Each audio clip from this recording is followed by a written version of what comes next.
everybody, I'm Nick, and in this video you're going to see how you can get started with GraphQL in .NET using HotChocolate. Now, GraphQL is part of the holy trinity of building API-related things in general in software engineering. That is REST APIs, GraphQL, as well as gRPC. But GraphQL has been growing significantly and is the primary way of building APIs for big companies. But because of how simple it has become to build one with things like HotChocolate, it is now picked up a lot by smaller companies as well. And the flexibility in what you can get from a GraphQL API is just so much that everyone should at least know how to build one. Now, I haven't really worked with GraphQL APIs. That's why I invite my good friend Michael Staib, who is the creator of the HotChocolate framework, the most popular way of building GraphQL APIs in .NET, who is also a part of the GraphQL committee, who just decides what goes into GraphQL technology itself, not just the .NET implementation. Michael is also a Dome Train author, having recorded a massive Getting Started with GraphQL course on Dome Train, and until the end of the summer, you can use code SUMMER30 at checkout to get 30% off that course and anything else on the platform. Link in the description. Now, Michael, take it away. Thanks, Nick.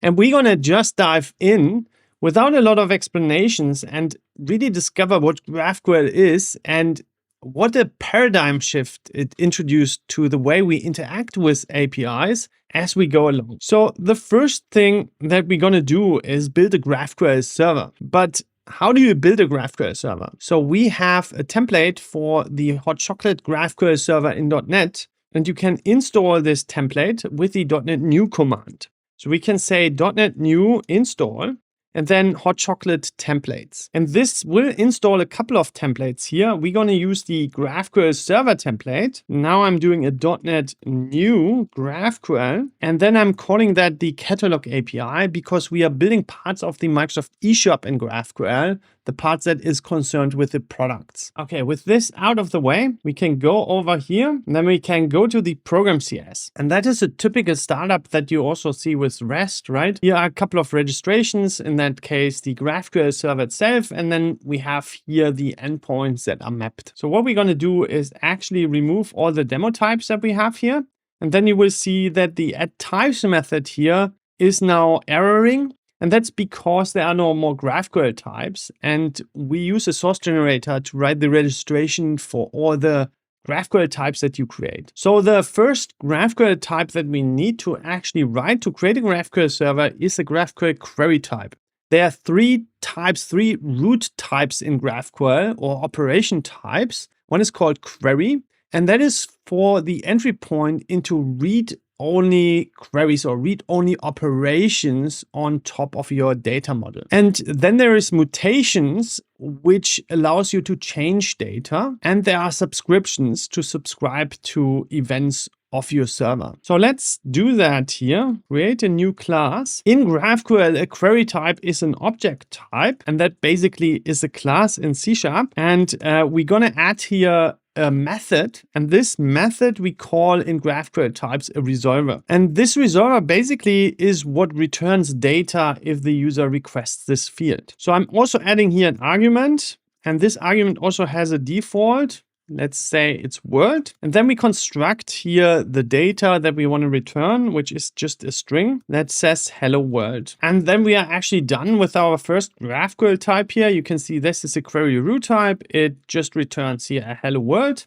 And we still have here an error because we need to mark it as a GraphQL type. This is a special GraphQL type, the query type. So we have a specific attribute for that. And with that, we actually can start our GraphQL server. So the GraphQL server is running and listening here on port 1595. We can go there, and then we are met with an empty page or a 404. And that's because GraphQL by default listens on the GraphQL route. So I can go here to GraphQL, and then I see here Nitro. That is our GraphQL IDE that comes together with HotChocolate. With that, you can explore your API. So I can create here a new document, and then you see here two tabs, operation and schema. If I dive into schema, you can see here the types that we have in our GraphQL schema. I personally like more the column view, this guy here, as we can follow along the query direction. So if I go here on the query type, you can see my query type has a field say hello. And if I click on that, you can see this field has an argument called name with a default here, the word string. What this means is that we can just write C# and that actually translates seamlessly to GraphQL. The names are a bit different. This is an argument. In .NET, it's a parameter. A field in general is something like a method in .NET. And the query here is an object type, as I said before. So a class translates to an object type. So with that, we can actually go and query this thing. So in GraphQL, we are not designing requests like in REST. There's not a specific thing that you have to invoke. You query on top of your schema. And the schema is meant as a thin layer over your actual business layer that exposes your business layer in a much richer way. So let's create a GraphQL request. And for that, we go into the operations tab, and then we start our operation with the keyword query. And that says we want to execute on top of the GraphQL query type. We give that a name, and then we can select from the query type, for instance, here the say hello field. And because this field has a default, we simply can invoke that, and then it says hello world. We also could pass in an argument here, like for instance, Michael. And then the argument is passed as expected into our resolver method, and we get hello Michael here. This is called a GraphQL literal. It sits in the GraphQL source text. And actually, if we want to pass something into our GraphQL operation, we would not use a literal. We rather would define here on our operation a variable, say this is a non-nullable string here, and then we could pass that along to our argument. And this allows us to keep the GraphQL operation static and then pass in a separate JSON document with our request that carries all the variables. And then I get the same result. These variables also can have defaults. So I can say here foo. So if no variable is provided, it will pass in foo, and otherwise Michael. So this is the basics to getting started with GraphQL. So say hello is just returning a string. But what if we actually have a couple of records here? And I'm creating here the typical startup example, books and authors, and we simply add that to our root type here. Okay, I created here a book resolver that returns really the book. And if we go back here to our schema and refresh it here, then we can see that we now have two fields, book and say hello. And we can integrate that here into our operation and say we also want to fetch the book. And then you can see that we can dive into here and then go for the title, for instance. I don't have to fetch actually the author. I could also just say, I want to say hello and then fetch the book title. And then I get here the result. And this really introduces a paradigm shift in the communication with the backend or the interaction with the backend. Front-end engineers are now enabled to just craft their requests in the shape they need them. So the GraphQL server is the ultimate BFF. It could sit in front of a whole lot of different infrastructure. Like that, behind that, there could be microservices or different data sources. But to the consumer, the GraphQL schema is a single monolith that represents all the use cases that are possible. And then the front-end engineer can pick and choose from that what they need in their views and their UI components. So this is just the basics. Let's actually introduce some EF core to the mix and start building out our catalog API. So I have quickly copied over from the eShop here the migrations with some data and also the entity model, which basically consists here of the brand, product, and product type. I also set it up here as a service. So we have a DB context registered here as a scoped service. And we also have here the migrations that will kick off when we start our GraphQL server. One thing with the query type before we move on. This query type here in GraphQL is always a single query type. That means all your entry points in your graph are in this single type on the GraphQL root, right? But in HotChocolate, you can actually split them. So if I want to start now here to introduce the brands queries, I could introduce a class called brands queries actually, and then also annotate that here as a query type. So HotChocolate will merge these two query types into a single. This allows you to semantically split the queries into separate classes and keep these things manageable. So I'm introducing here a new resolver that returns a task on brand. Naturally, it's async, and we call that get brand async. Actually, let's call it get brand by ID. In GraphQL, we don't have overloads. That means we have to differentiate the methods by name or the fields by name. And the first thing I pass in is the ID, and then I pass in the catalog context. So this is a bit different than if you are used to controllers, because in GraphQL types, we inject the dependencies into our fields, into our resolvers. So with the dependencies on the resolver, the execution engine can analyze what is required to run this field and then produce these things efficiently. So in our case, we're going to use the context here, and let me also add the cancellation token. And then we say brands, first or default async, await this thing. And actually you can see this says it's possibly null because it's first or default. So we also need to have this up here. Back in Nitro, we can refresh the schema and then we can have a look at our schema here. And you can see that we have now the brand here, brand by ID. If I dive into that, you also can see that we have the product here because the product field is also on the brand entity and then it's inferred. So let's invoke that, and I'm removing these here. And then we just write brand by ID, pass in the ID here. And what you can see here is actually that this guy says there's an error because I cannot just select the brand. If a field returns a composite type, I have to specify what I want from this because there's no select star or something like this with GraphQL. And that is deliberate because in client components, you have specific requirements. So with this, we can just run that. And then you can see we get here the result, which is Daybird. Let's add products into the mix. I quickly cleaned up here and moved out the brands and products queries into the types folder. This is typically where I have my GraphQL types. This is basically the same thing than with brands. And we're going to quickly write an operation for that. If you don't want to write these GraphQL operations, you can also go here to the operation builder and say, we don't want a brand anymore. And we're going to pick here from the product. And you can see product has a ton more information. So I'm going to choose here the name and the description. And then we're going to use the ID to get the product. Let me move that away. And then we're going to run this. And then you can see here's my product. When we go back to VS Code, then we can see down here is the SQL. And what you can see is that we overfetched from our database. If you want to optimize these kinds of queries with what GraphQL actually asks for, then we can do that with the query context. So you can inject here the query context for this type that we are selecting, and then you can use this query context with your queryable. So the query context in this case is a very standard thing. We have here an expression, the selector expression. In this case, we don't have predicates or sorting. If we have that in a GraphQL context, then these are also filled up. To apply the query context on your queryable, we simply can say with here on the products, and then pass along the query context. So this is going to fail, but let's still try it. And this is because in GraphQL, we only select these two fields, but in the query, we actually need the ID here. This is why on the query context, you actually can also say include, for instance,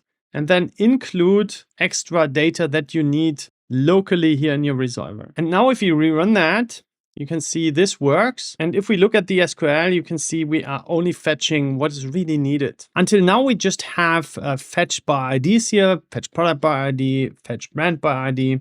But now let's actually implement a list so that we can, in our application, browse through the list of products to choose one to buy. So I'm adding here a new resolver, and this resolver actually returns a list of products, calling that get products async. And then we're gonna inject here the query context and the catalog context and the cancellation token. So we're going to use here the query context again, and we should do that ordered. I'm applying the query context afterwards, so we don't have to explicitly include the order. Let's reformat that. Okay, this is in. We can now select here from our schema. You can see here's the products, and I could select from there name and description. And then we could run that, and then we would get all the products that are in the table that we have. This is not a good thing. So we need something around pagination to just get chunks of it.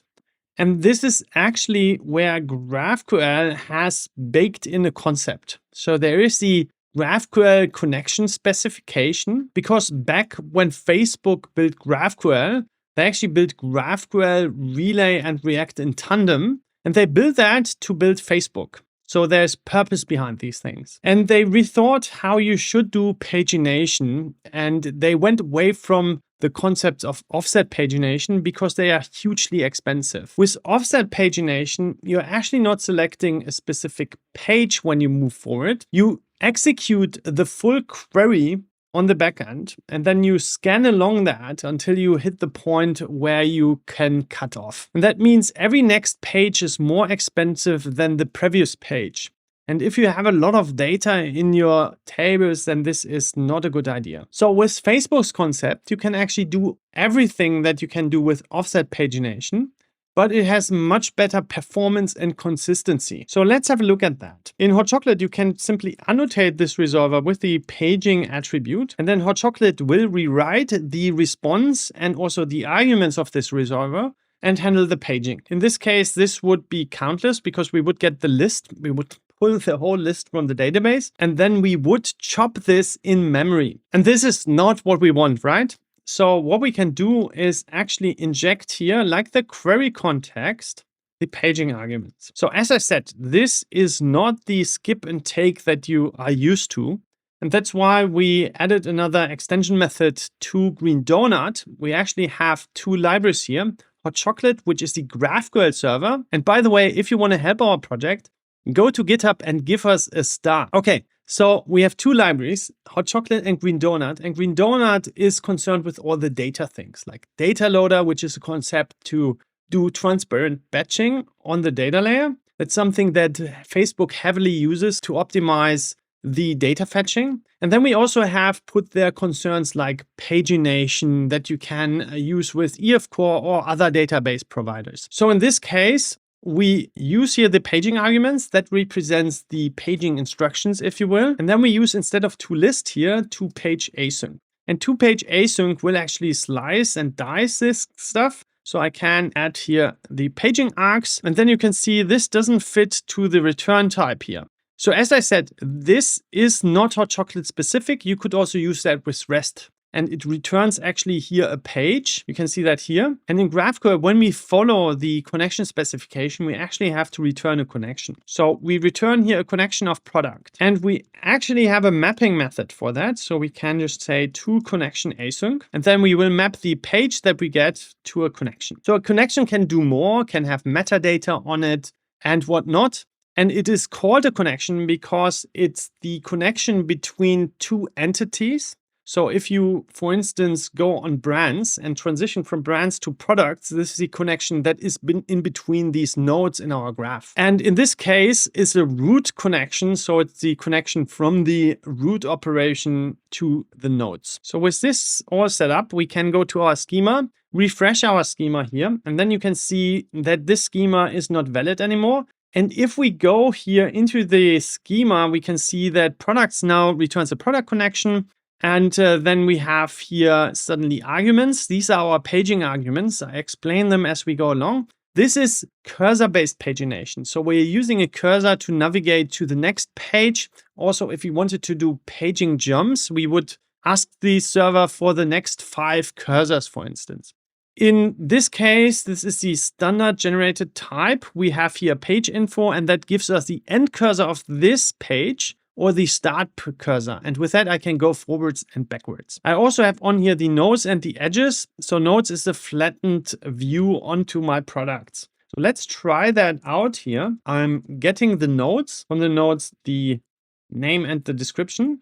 If I run that, I basically get what I had before. But this time it's actually paged. I have a default page size. I could also ask here for, just give me the first 2 items. And then you can see I get these 2. Let's also get the end cursor. So this is the cursor of this item. And what I can say now is give me the first 2 items after this cursor here. So why is this more performant than offset pagination and stuff? Let's see how this translates to SQL. So I'm running that, I get the next page. If I go back to my server here, I can see this SQL here. And what you can see is that we select only what we need. And then here in the where clause, we are saying we want the items that are larger than name. So in the cursor is actually the name, and we are using the order columns and encode them as a cursor. So we are using a where instead of skipping. So we are filtering in on the data we want, and then we are doing a cutoff after the amount that we want to fetch. And this is super fast. And with this, the pagination time is constant. So each page costs the same price than the previous page. Since we're using the order here, it's important that the order is unique. If this order is not unique and you have two products from different brands called the same, then we need to make the order unique. You can do that by simply appending the keys. If you have composite keys, just add the composite keys one after the other. Or in our case, we have a single key, so I can just say ID here. And if I run this with this new configuration, actually, let me get a new cursor here, run this, and then we go back, then you can see that we now have a longer where clause where we say it must be larger than name.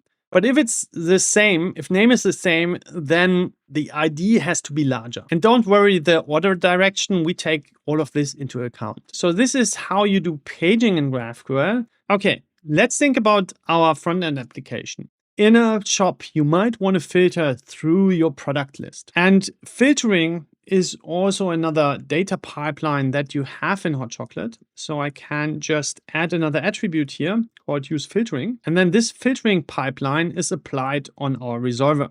So we don't have to change any more code here because the query context, as I showed you before, has this predicate here, right?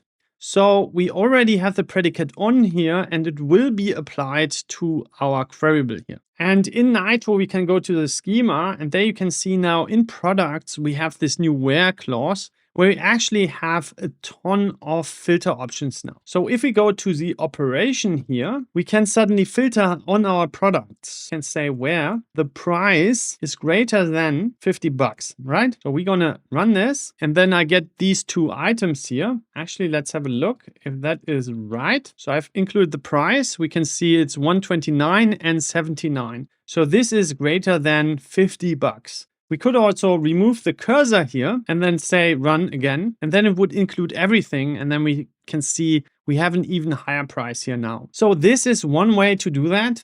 One thing, you shouldn't just include all the possible operations that we have there. You should actually limit them down to what is actually needed. And this is very simple in HotChocolate. You can create a filter type. So I have done that here quickly. And the first thing I do in my filter type is really to say I bind all fields explicitly. So I decide which fields we include in the filter. And then we can, for instance, include here the price. Maybe I also want other things, but just for demo sakes. Back here in Nitro, if I go here, you can see I can only now filter on the price. Another thing about these filters, these don't replace these fields that fetch a product by a certain property because these are much more optimized and there could be caching or data loaders involved here where these would be difficult to optimize in the long run. So these are meant for filters when you have list filters and these are direct fetches. So I want the product by name. I want the product by ID. Or whatever. So far, we have just queried our system, just read data. Let's actually produce some. The simplest entity we have is a brand. So let's create a brand mutation here. And that's the same like for queries. You can see here, they have the same structure, just that you have on top a different attribute. We're saying this is the mutation type. Next, we add our mutation. And in GraphQL, a mutation always returns a payload. And that payload represents the impact that we had to our system so that clients can immediately update their client stores with the server generated data. For instance, if we add a brand, we return the brand with the ID so the client can select the ID. Mutations in GraphQL are only top level. So everything beneath the mutation or everything the mutation returns is a query. So I quickly implemented this mutation here. We pass in a name. We have the catalog context injected here, the cancellation token. Then we craft quickly the brand, add it to our context, save that, and return that specific brand object here. The one thing that we don't have in here is a validation. So we should validate if the name is not null. And then we could either throw here a named exception like this here. And actually the GraphQL server would hide that exception. But if you have a business exception, you can annotate that on here and say, this exception is a GraphQL error and should be translated to a GraphQL error. We will hide everything that like stack traces or whatnot. And you only get like message and top level properties that we would put on here. So that is one way to do that. You could also use our union and say we actually have an error type, like this one, brand name error. And then we could say this either returns a brand or an error. And then down here, we could simply return our brand error. If we run that, and let's create a new tab here, and then go to the schema, and let's go the column view again. And if we dive now here into mutation, you can see the create brand mutation. The mutation in GraphQL has a very specific structure. So first we have a single input argument, which is called create brand input. Like the mutation, just with the postfix input. And the reason for that is you don't want to have too many variables declared just to create an object, right? If you think about declaring all those variables just to pass every property, for instance, for product in would be horrible. That's why it's best practice to have a single input argument for mutations, and then you can just pass the whole object in to create something or mutate something. Second, we have here a payload, and the payload also is called create brand payload, so we don't have collisions between different kinds of mutations. We also wouldn't reuse the inputs like a general brand input because we don't want to affect another mutation. Like let's say for the create case, we need another property that we don't need in the update case. And maybe it's even required to provide it in the create case. So you don't want to have these side effects when you suddenly change a mutation. The other important thing is on the payload, we have here two properties. One is really the affected data. In this case, we are creating a brand. So we are returning the brand and allow the user to query the brand. And the second thing is we have here the errors. That the business errors, not the technical errors, the business errors that can happen when I use this mutation here. In this case, it's just a validation error. If the brand name is wrong, there could be more complex errors. And you can see that we also have this name, create brand error. This is a union, and that means these are all the possible errors that could happen when you use this mutation. And in this case, it's just a single one. And this is a very good experience for a UI developer that now can have a look at the mutation and knows exactly what error he or she has to deal with when using this mutation. So let's go over and write the operation here to add some data. So I'm using quickly here the operation builder, and we start a new mutation. So from the mutation, we want to have returned the ID. That's the part we need to update in our client store, let's say. And then we want to handle here this error. This design here around the errors is schema evolution safe. That means I can add new errors as I find new business errors that I want to implement. And the client can still handle these. So we can say on error, we want to handle errors that we don't know yet. So in this case, we want to have the message. Also, we might want to have an error code here. An error code we can infer from the type name that the error has. So we just alias that here. And then we also have an error code. Okay, let's actually write a name here for our input to create a new brand. And I leave that empty and run that. And then you can see we get the error here. If I provide it, however, and run that, then you can see we get an ID here and everything is fine. Okay, this is it for mutations. Let's actually quickly run also over the third type that we have, the third operation type, which is subscriptions. The structure is the same. So what we're going to do here is simply create also another root type. The only difference is that we have here the subscription type attribute on the top, and then we create just a resolver. And let's say we want to subscribe to newly created brands. So we return here a task of brand because we will load the brand if a new brand was created and return it to the user, make it queryable. And we call that the on brand created event. And into this event, we get a message, an event message. and that is actually the brand ID. Apart from that, we add the catalog context and the cancellation token. Then it's pretty easy. We just do a first on the brands, and then we are basically done here. Next, we also need to annotate that with the subscribe attribute, and we also need to define the topic name for this event. We could just leave it like that. In this case, we will take this as the topic, which in our case is okay. Something needs to trigger this subscription here, and often this is a mutation. In our case, since it's an onCreate event for brand, we just use the create brand mutation here, and we're going to inject here the iTopic event sender, and then we use that down here after we saved the data to the database and sent a message here into the stream. And I reused the constant here, the name constant, because we didn't specify here the topic name. So this is the topic name. Let's have a look if this works. And in Nitro, let's create a new tab here. And then we use the operation builder here and choose here our event. And from the event, we take the ID and name. I run that, and you can see there's nothing happening because nobody is at the moment inserting here. But if I go over here and let me, for instance, create here a new item, then you can see the new item ID 20, I created here ID 20, is being created. So this is how subscription works. We rushed a bit over these, but it should just give you an idea how these things work in GraphQL. Let's have a look at one more thing, and that is how we consume GraphQL. In the beginning, I said GraphQL is shifting the paradigm in how we communicate with APIs. And just the front-end engineer or the consumer writing the GraphQL request is not fully it. Let's have a look at a GraphQL client here, and that is a very simple thing that just displays a list of products. Here I have the product component that is really the list item. So each item in the list, I'm displaying here the product name. And up here you can find the relay part. That is where we ask the GraphQL server in essence, or the GraphQL API, for the data we need. But there's no GraphQL query in here.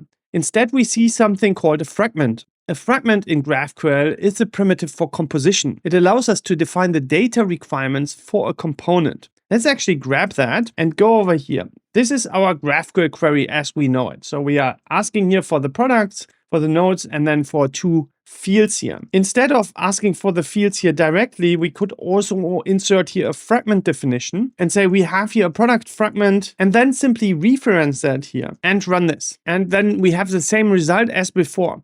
So the significant part about this is that I don't have to write a full GraphQL query to fetch everything in one go for my client, right? I just define the requirement for this component. And then when I put the components together, compose these components, and you can see that here we have, for instance, a root component that has the query root in here, which defines what data this component needs. In this case, we just need an ID here. And you can see we need the ID here for the key of the element, right?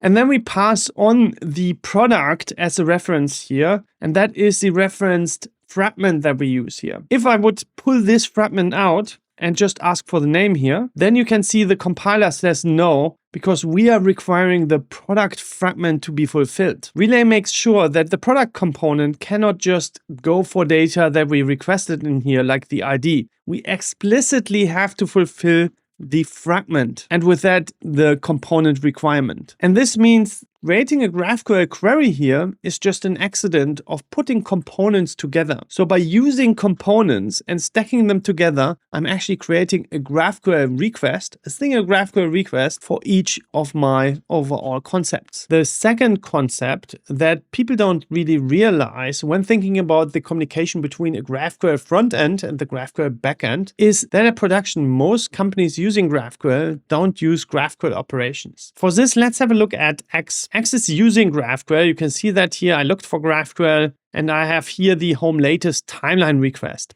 And you can see on the result structure that this is GraphQL. But if we look here at the request payload, you can see there is no query text. There's just this query ID, which is a pointer to the actual request document. You can also see that other GraphQL requests do not have a request payload at all. They have their query ID actually encoded here in the URL and doing a GET request. And this means these requests are even easily cacheable with CDNs. What is happening is that at build time, we run the relay compiler, and the GraphQL operations are stripped from the front end. If we look at the compiled front end code, you can see that here we have now the ID and the query text is actually removed. The relay compiler produces a document with all the GraphQL operations in there that can be uploaded to the GraphQL server. The GraphQL server at production would only allow these hashes, no full query documents, no query documents that are unknown. So with this, you get the flexibility of GraphQL at development time and also the paradigm change that you think in data contracts rather than in requests. Plus, you get the predictability of a REST API where each request can be verified and tested before shipping to production. This was a rough overview of how GraphQL works and a couple of concepts in there like pagination and whatnot. There are many, many more things. And if you want to learn more about GraphQL, you can check out my Dome Train course, which is over 8 hours long. If you have questions, chime out in the comments or go to our community Slack channel. And with this, I'm out.